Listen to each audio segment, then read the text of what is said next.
சேகரண்ணா என்னண்ணா எங்க நின்னுக்கிற? பயிற்சி மையத்துல குட்டி பிரியாணி ஸ்டோர். ஓகேண்ணா, சொல்லுண்ணா என்னண்ணா சொல்ல வந்த? இப்போ வந்து பிரியாணில வந்து ஒரு 3 வகையான எரிச்சல் உண்டு. சரிண்ணா, அது என்னென்ன எரிச்சல் பார்க்கலாமா? சரிண்ணா, பார்க்கலாம். இப்போ வந்து தனி மிளகாய் தூள் வாய் எரிச்சல். ஓகேண்ணா, ரைட்டுங்களா? ஆனா வாய் எரிச்சல் எங்கங்கண்ணா எரியும்? வாய், தொண்டை, இதுவரை எரியும். தொண்டைக்கு கீழே இல்ல, தொண்டை, உதடு, நாக்கு இதெல்லாம் இருந்தா தனி மிளகாய் எரிச்சல். பிரியாணி சாப்பிட்டு முடிச்ச உடனே அந்த எரிச்சல். ஓகே, சரி. இப்ப நமக்கு நெஞ்சு எரிச்சல் வருது. அதுக்கு என்ன காரணம் பாத்தீங்கன்னாக்கா, இஞ்சி பூண்டு கொஞ்சம் அதிகமா போனாக்கா அந்த நெஞ்சு எரிச்சல் வரும். அப்படியாண்ணா? சாப்பிட்டு செரிமானம் வர படுத்துறதுக்குள்ள அந்த இஞ்சி பூண்டு அப்படி இல்லண்ணா, மதியம் சாப்பிட்டுட்டு சுத்துவோம், உட்காருவோம், நிமுருவோம், செரிச்சிரும். நைட்ல சாப்பிட்டு தூங்கினா லேட் ஆகும். அப்ப அதனால நெஞ்சு எரிச்சல் வரும். சரியாண்ணா? அதுவும் இஞ்சி பூண்டு அதிகமா போட்டா எரிச்சல் வரும்.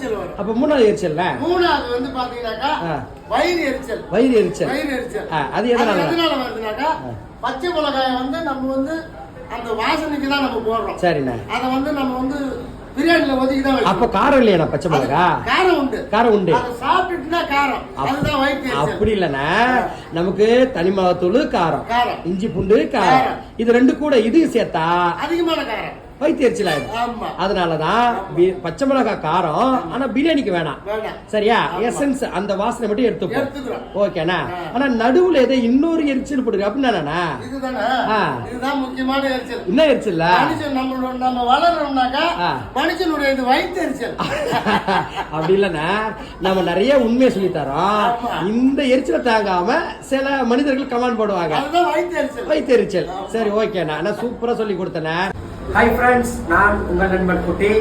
பிரியாணி இன்னைக்கு ஒரு சின்ன டிப்ஸ் சொல்லி கொடுக்க போறேன். என்னன்னா, பிரியாணி ஒரு 3 வகையான டைப்ல கெட்டு போகும். அதாவது பிரியாணி சீக்கிரம் கெட்டு போகும், பிரியாணி லேட்டா கெட்டு போகும், பிரியாணி நொதிச்சு கெட்டு போகும். அதாவது நான் எப்பவும் போல என் டைகிராம் முக்கோணம் ட்ரையாங்கல், சரியா?